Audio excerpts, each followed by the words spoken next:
the 1960 Richard Brooks directed film Elmer Gantry is based on the 1927 novel by the same name, written by Sinclair Lewis. The movie stars Burt Lancaster, Gene Simmons, Arthur Kennedy, Shirley Jones, and Patti Page. It had 5 Academy Award nominations in 1961, including Best Picture and Best Score. And it won Best Actor for Lancaster, Best Supporting Actress for Shirley Jones, and Best Adapted Screenplay. Gene Simmons was also nominated for the Golden Globe Award.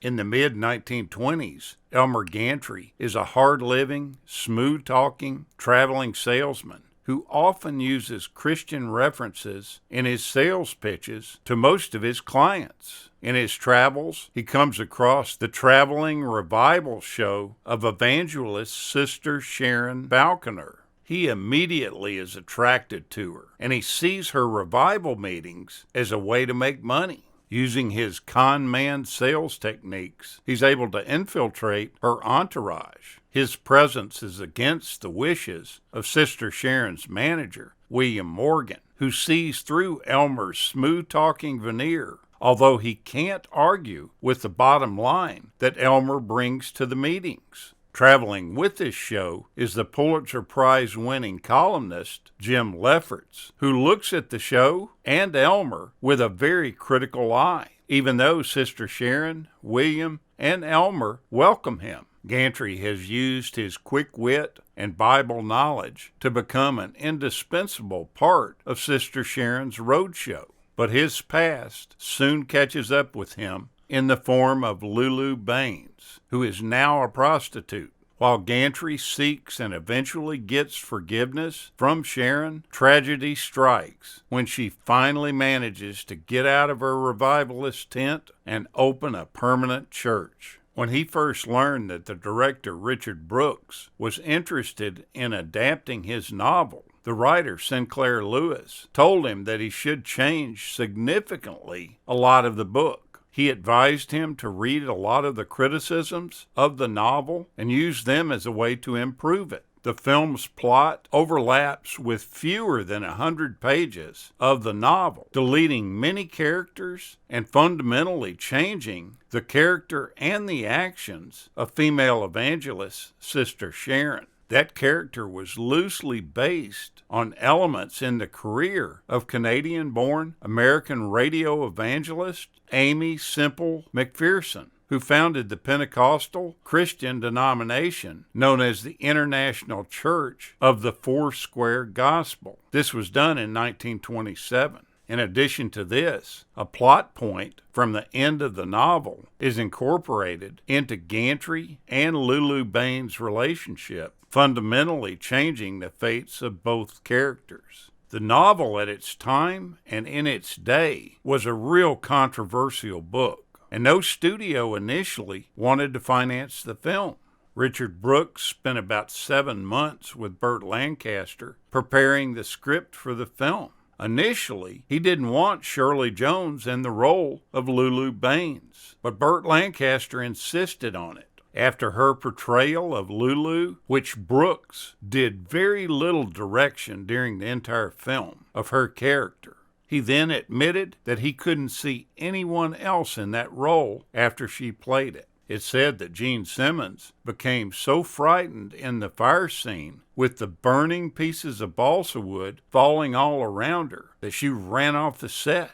Richard Brooks didn't know what to do. Arthur Kennedy suggested getting her bombed on gin and milk, which sounds totally disgusting, but they did just that. After she had 5 drinks in her dressing room, Simmons performed her role as scripted. Now, they did do a musical version of this title on Broadway. That was done in the summer of 1969, and it starred Robert Shaw in the lead. It closed after just 1 week. Richard Brooks was supposed to be really hard with the actors that he worked with, and he was pretty paranoid about giving his scripts out to the actors because he didn't want any of the work to be stolen before he could get it produced. In an effort to keep this from happening, he wouldn't give the entire scripts out. He would just give the needed amount for that week's shooting. The character of Babbitt complains about how there's a Catholic running for U.S. president. Since the story is set in the 1920s, this implies that the candidate is Al Smith, the governor of New York, who ran multiple times during that decade, and he became the Democratic nominee in 1928. But for the audiences that watched this film during its 1960 release,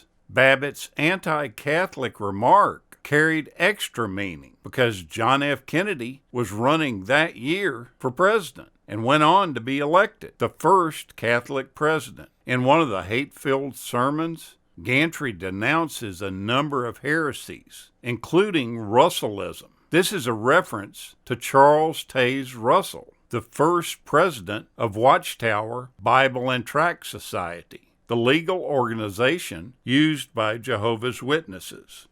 The Hays Code was a self-imposed industry set of guidelines for all motion pictures that were released between 1934 and 1968. This code prohibited profanity, suggestive nudity, graphic or realistic violence, sexual perversions, and rape. In an effort to appease this Hays Code, a number of changes were made to omit controversial aspects of the book. In the original novel, Gantry was an ordained minister, but since the code was against negative portrayals of priests, this element was entirely omitted.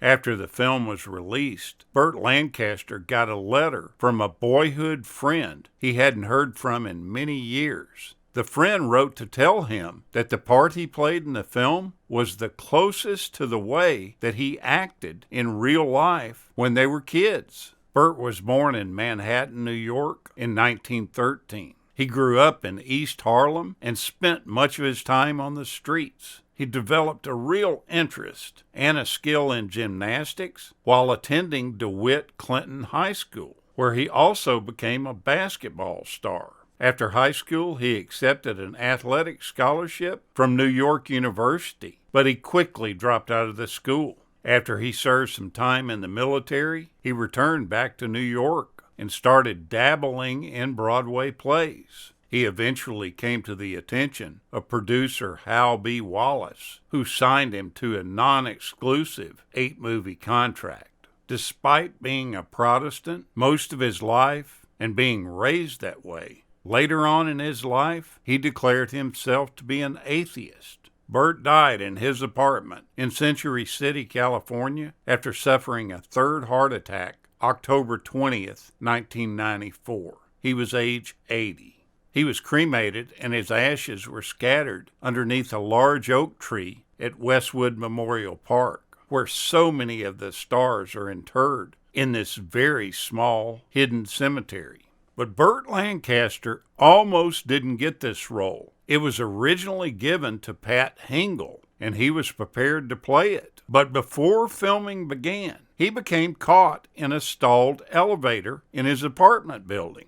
He was doing everything he could to crawl out of this elevator, and when doing so, he lost his balance and fell 54 feet down the elevator shaft. He sustained massive injuries, including a fractured skull, broken wrist, hip and leg, and many broken ribs. He also lost his little finger on his left hand. He spent the next year learning how to walk again, and he was forced to give up this part in order to recover from these horrific injuries that he suffered. So Elmer Gantry could have looked a little bit different with Pat Hingle in the role, but I think he could have played that character really well too. This movie's kind of hard to find online to where you can stream it. If you can locate it, take a look at it. It's really a good film. Thank you so much for watching, and we'll continue to chase the classics.